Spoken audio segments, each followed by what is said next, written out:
1935, 36 ஆண்டுகளிலே தமிழகத்திலே இந்தி மொழி கட்டாய பாடமாக புகுத்தப்பட்டது. அப்பொழுது ராஜா அவர்கள் சட்டமன்றத்திலே எதிர்க்கட்சி தலைவராக இருந்தார்கள்.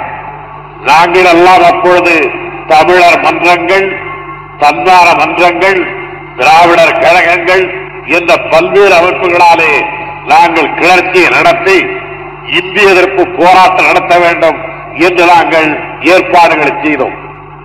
சென்னையில் ஒரே ஒரு தெருதான் நீண்ட நெடுஞ்சாலையாக இருப்பது. திருவொற்றியூர் கோடியிலே இருந்து சென்னையில உள்ள மத்திய மருத்துவமனை வரையில் ஒரு நீண்ட தெரு இருக்கின்றது. அந்த தெருவிலே முக்கால் பகுதிக்கு தம்முடைய தோளில் பெரியதோர் தமிழ் கொடியை தாங்கிக் கொண்டு ராஜாசர் அவர்கள் நடந்தே ஊர்வலத்தில் இந்தி ஒழிக தமிழ் வாழ்க என்று முழக்கமிட்டுக் கொண்டு வந்தார்கள்.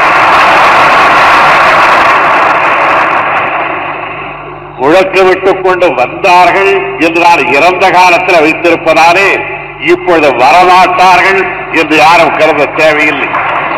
அவர்களுக்கு எப்போதும் தொடர்ந்து 3 கருத்துக்கள் அவரிடத்தில் இருந்து வந்திருக்கின்றன. ஒன்று, தமிழ் மொழியிடத்தில் தளராத நம்பிக்கை.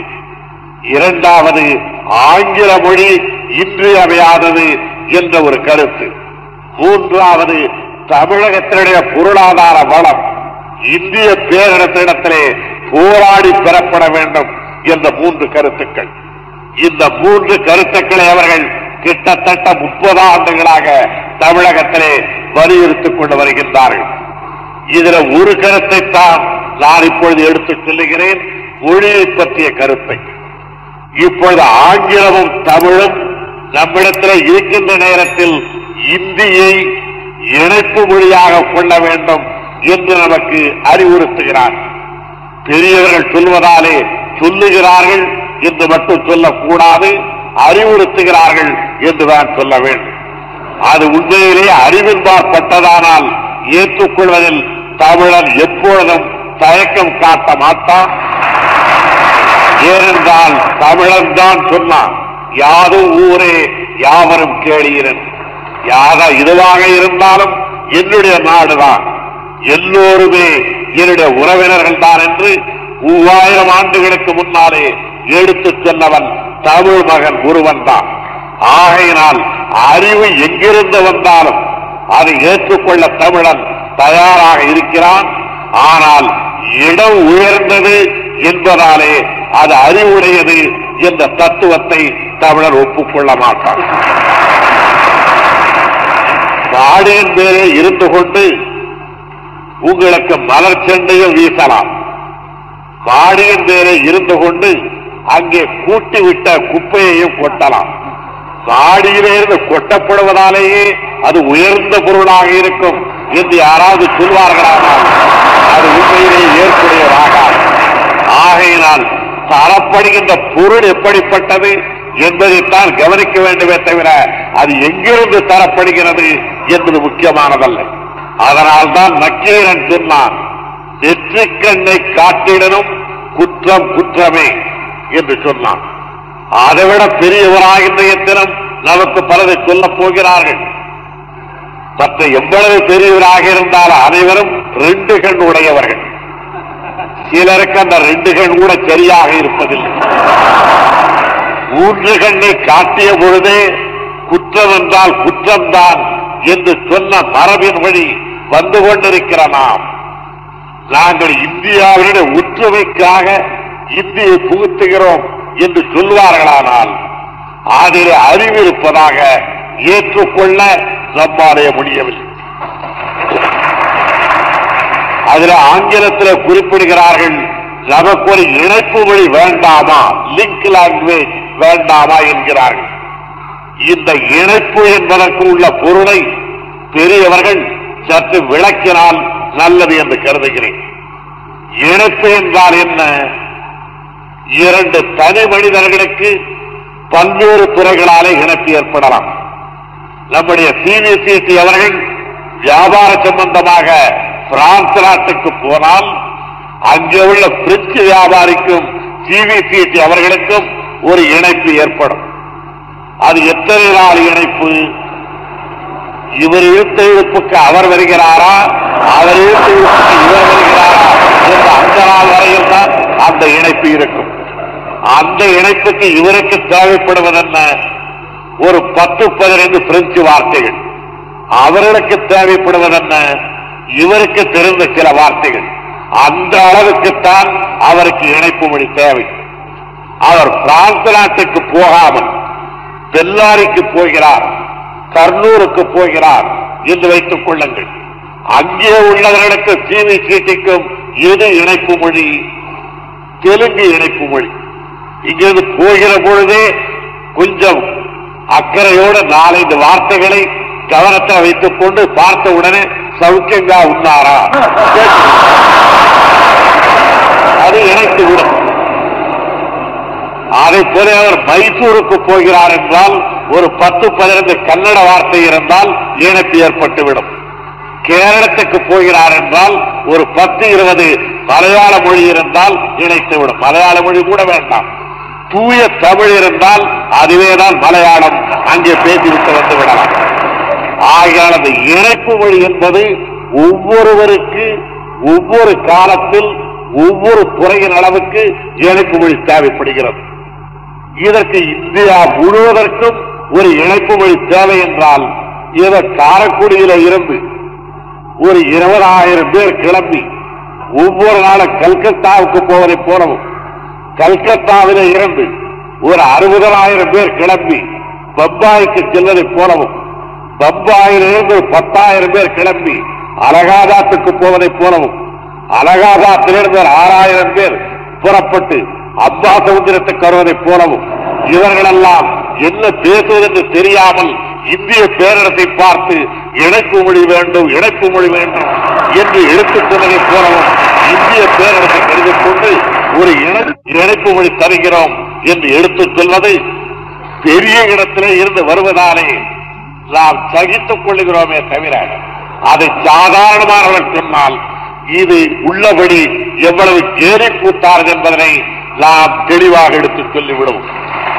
ஆகையினால் இணைப்பு மொழி என்பது நிரந்தரமானதல்ல. அவரவர்களின் நிலை, நினைப்பு, தொழில் வாய்ப்பு இவைகளுக்கு ஏற்ப இணைப்பு மொழி தேவை. நாம் எண்ணி பார்க்கலாம்.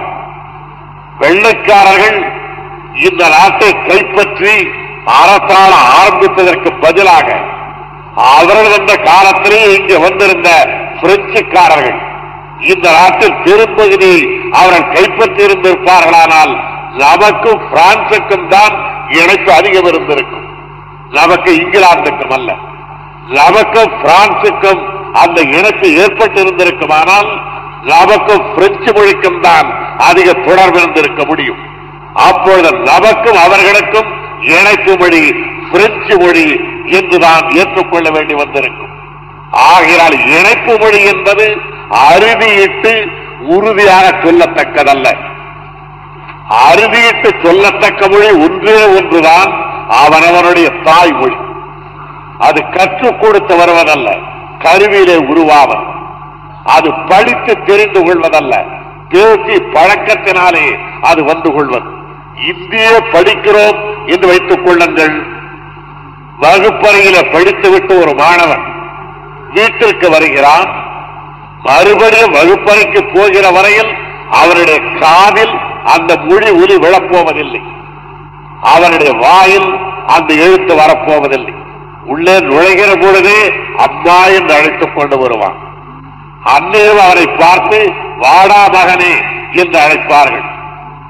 ஏதாவது தின்பண்டம் தருவார்களானால் தமிழ் பெயரோடு உள்ள தின்பண்டம் தான் அவரிடத்தில் தரப்படும்.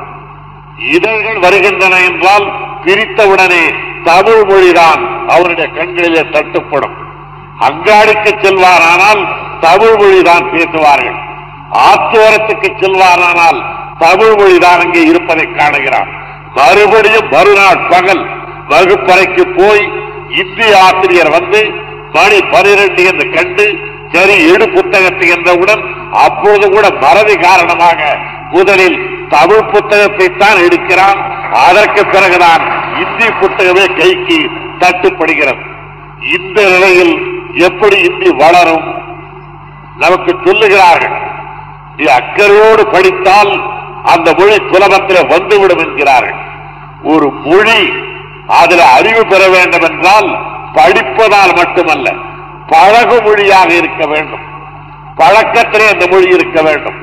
அப்படி பழகு மொழியாக இருக்கத்தக்கது நமக்கு தாய்மொழியான தமிழ் மொழியும் 200 ஆண்டுகளாக நம்மோடு இருந்து வருவதாலே நம்முடைய தோழமை மொழி என்று ஆகியிருக்கின்ற ஆங்கில மொழியும் தான் பழகு மொழியாக, இணைப்பு மொழியாக இந்த எத்தனை இருக்க முடியுமே தவிர இந்தியின் மூலம் இணைப்பை ஏற்படுத்தலாம் என்ற எண்ணமே தவறானதாக. நீங்கள் எந்த புத்தகத்தை எடுத்துக் கொள்ளுங்கள், புத்தகங்களில் பக்கங்கள் எல்லாம் இணைக்கப்பட்டிருக்கின்றன. ஆனால் ஒரு பக்கத்திலே தான் இந்த இணைப்பு இருக்கிறது. புத்தகத்தில் பக்கங்கள் இணைத்திருக்க வேண்டும் என்று சொல்லி 4 பக்கத்தில் தையல் போட்டு இப்போதுதான் புத்தகம் இணைந்து இருக்கிறது என்று ஒரு சொல்ல மாட்டார். அது ஏடுகள் ஆங்காங்கு சிதறிவிடாதபடி ஒரு பக்கத்தில் தையல் போட்டு தேவைப்பட்ட பொழுது தேவைப்பட்ட பக்கத்தை படிப்பதற்கேற்ற முறையில் மறுபக்கங்கள் விடுவிக்கப்பட்டிருந்தால்தான் அதை புரட்டி படிக்கலாம். அதை போலத்தான் ஒற்றுமை என்பது இணைப்பு என்பதும் 4 பக்கத்திலும் கட்டு போடுவதல்ல. அது தீண்டு போகாமல் பார்த்துக் கொள்ள வேண்டும். அதற்கு மொழி அல்ல முக்கியம், மனம் முக்கியம்.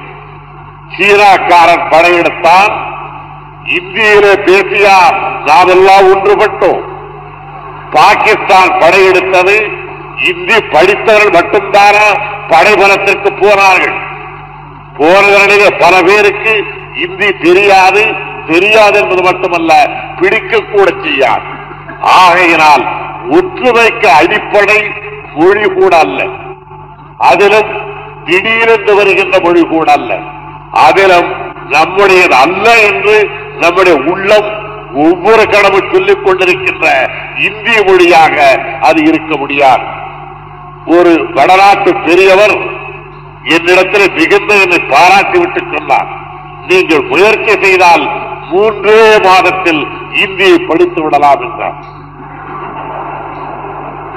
நான் ஒப்புக்கொண்டேன், ஆமாம் ஐயா 3 மாதத்தில் படித்து விடலாம் என்று. என்ன என்றார், அதற்கு மேலே படிப்பதற்கு அந்த மொழியில என்ன இருக்கிறது?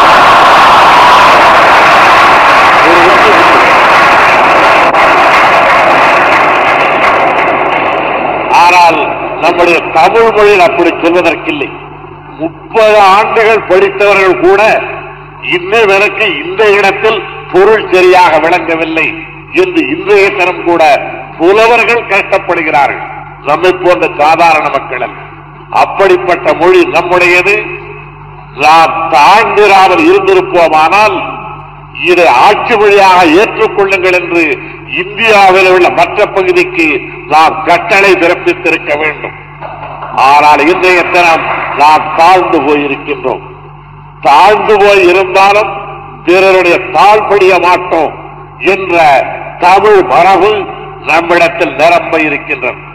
ஆகையினால் தமிழ், ஆங்கிலம் ஆகிய 2 மொழிகளையும் தமிழ் தங்களுக்கு வாழ்க்கைக்கு தேவையான மொழிகளாக அவர்கள் வைத்துக் கொள்ள வேண்டும் என்பதில் தமிழக அரசு முனைந்திருக்கிறார். இணைப்பு மொழி வேண்டாமா என்பவர்களுக்கு ஆங்கிலம் இந்தியாவிலே கல்கத்தாவுக்கும் காவேரி பட்டணத்திற்கும் பம்பாய்க்கும் அம்பாசமுத்திரத்திற்கும் அது இணைப்பு மொழியாக இருக்குமானால் அதை வெளிநாடுகளுக்கு இணைப்பு மொழியாக வைத்துக் கொண்டிருப்பதைப் போலவே இந்த இடத்திற்கு ஏன் வைத்துக் கொண்டிருக்க கூடாது? இப்பொழுது இங்கே இருக்கின்ற இந்த வாயற்படியில் நான் நுழையத்தக்க அளவுக்கு இந்த வாயற்படி இருக்குமானால் என்னுடைய மகனுக்கென்று சரியான வாயற்படியா வைப்பேன். நான் போகிற வழியாக அவனும் வருவான். அதை போல உலக நாடுகளோடு இந்தியா இணைந்திருப்பதற்கு ஆங்கிலம் பயன்படுமானால் இந்தியாவில் ஒரு பகுதிக்கும் இன்னொரு பகுதிக்கு இணைப்புக்கு தனியாக ஒரு மொழியே. சாதாரண பழமொழி சொல்லுவார்கள், கிராமப்புறத்தில் பூனைக்கு ஒரு வழியும் அதன் குட்டிக்கு ஒரு வழியும் வேண்டுமா என்பார்கள். ஒரு சுவற்றை துளைத்துக் கொண்டு ஒரு பூனை அப்புறத்திற்கு செல்ல வேண்டுமானால் அந்த தாய்ப்போரை போகின்ற அளவுக்கு ஒரு துவாரம் கிடைத்து விட்டால் அதன் வழியாக அதனுடைய குட்டிகளும் போகும். இது தாய் நுழைய வேண்டிய ஓட்டை குட்டிக்கு இன்னொன்று தோன்றுகிறேன் என்று கூறி சொன்னார். அதே போல உலகத்தோடு இணைந்திருப்பதற்கு ஆங்கிலம் போதுமானது என்றால் இந்தியாவில் பல பகுதிகள் ஒன்றாக இணைவதற்கு அந்த வழி இருந்தால் என்ன? இந்த சாதாரண வாதத்தை ஒப்புக்கொள்ள மறுப்பதற்கு 3 காரணங்கள் இருக்கலாம். ஒன்று, அவர்கள் இருக்கிற இடம் உயர்ந்தது என்பதாலே. இன்னொன்று, அவர்கள் சொல்லுபவர்களாகவும் நாம் கேட்டுக்கொள்பவர்களாகவும் இருப்பதாலே. மூன்றாவது, நாம் எதை சொன்னாலும் நம்பி விடுவோம் என்ற கருத்து இருப்பதால். ஆனால் தமிழகம் இந்த 3ஐயும் ஒப்புக்கொள்ள மறுக்கிறது என்பதை நன்றாக மெய்ப்பித்திருக்கின்றோம். அதை நீங்கள் மெய்ப்பிக்கின்ற வகையில் தமிழிலும் ஆங்கிலத்திலும் தனிப்புலமை பெற வேண்டும். தமிழ் மொழி வளர வளர ஆங்கில அறிவு குறைய வேண்டும் என்று எண்ணக்கூடாது. நான் தெளிவாக ஒன்று சொல்லுவேன், நம்முடைய தமிழ் மொழியின் தரம் உயர்த்தப்படுவதற்கு வேறு எந்த மொழியாகிலும் நமக்கு பயன்படக்கூடுமானால் உலகில் உள்ள மொழிகளில் ஆங்கிலம் ஒன்றுதான் நமக்கு பயன்பட முடியும். வேறு எந்த மொழிகளிடத்திலேயும் நாம் கருத்தை கடன் வாங்க தேவையில்லை. ஏன் ஆங்கில மொழியை மட்டும் நான் குறிப்பிடுகிறேன் என்றால் அது ஒரு மொழி மட்டுமல்ல. வேறு எந்த மொழியிலே வந்த கருத்தையும் 24 மணி நேரத்தில் ஆங்கிலத்திலே கொண்டு வந்து விடுகிறார்கள். வேறு எந்த மொழி நூலையும் ஆங்கிலத்திலே மொழிபெயர்த்து விடுகிறார்கள். நீங்கள் கேட்டால் வியப்படைவீர்கள். ஒரு காலத்தில் நெப்போலியன் என்ற பெயரை சொன்னால் இங்கிலாந்து நாட்டில் அழுத குழந்தைகள் பயத்தினாலே வாய் மூடும். இங்கிலாந்து நாட்டின் பெரும் பகைவன் என்று நெப்போலியன் கருதப்பட்டான். அப்படிப்பட்ட நெப்போலியனுடைய வாழ்க்கை வரலாறு பிரெஞ்சு மொழியிலே உள்ள நூற்களை விட ஆங்கில மொழியிலேதான் அதிகமான நூற்கள் இருக்கின்றன. அவர்கள் ஒரு விந்தை மனிதர்கள். தங்களுக்கென்று சொந்தத்திலே இருந்தது மிக கொஞ்சம். ஆனால் உலகத்திலே கிடைத்ததையெல்லாம் திரட்டிக் கொண்டு வந்து தங்கள் மொழியின் மூலம் தங்களுடையதாக்கிக் கொண்டார்கள். ஆகையால் தான் அந்த ஆங்கில மொழியின் துணை தமிழ் வளர்வதற்கு நமக்கு மெத்த பயன்படும் என்று நான் கருதுகின்றேன். அந்த அளவுக்கு இந்தியாவில் வேறு எந்த மொழியிடத்திலேயும் நாம் கடன் வாங்க வேண்டிய அவசியமில்லை. அதில் இந்திய மொழியிடத்தில் நாம் எதை கடன் வாங்குவது? போன வருடம் வரையில் இந்தியில மொழிபெயர்ப்பு செய்கின்ற துறையினருக்கு இருந்த பெரிய ஒரு பிரச்சனை, ஆங்கிலத்தில் சொல்லுகிறார்கள் ஸ்டேஷன் மாஸ்டர். அதற்கு என்ன பொருள், என்ன பதம் கண்டுபிடிக்கலாம் என்று 2 வருடத்திற்கு முன்னாலே இந்திய பண்டிதர்கள் மற்ற சிக்கலுக்கு ஆளாகி இருந்தார்கள். போன வருடத்திலே கூட இந்திய மொழியிலே பதங்கள் இல்லாததாலே மற்ற மொழிகளிலே உள்ளதற்கு அதை புகுத்துவது என்று ஆரம்பித்து ஆங்கிலத்தில் பெடரேஷன் என்றிருக்கின்ற பதத்திற்கு, அசோசியேஷன் என்றிருக்கின்ற பதத்திற்கு இந்தியிலே என்ன வார்த்தை சேர்க்கலாம் என்று ஒவ்வொரு மொழியாக ஆராய்ந்து நம்முடைய தமிழகத்திலிருந்து சென்ற ஒரு வழக்கறிஞர் அசோசியேஷன் என்றால் கழகம் என்று சொல்லலாம் என்று எடுத்து சொல்ல, அதை கேட்ட ஒரு வடநாட்டு அரசியல்காரர் கழகம் என்று காதிலே விழுந்தவுடனே ஐயோ அது வேண்டாம் என்று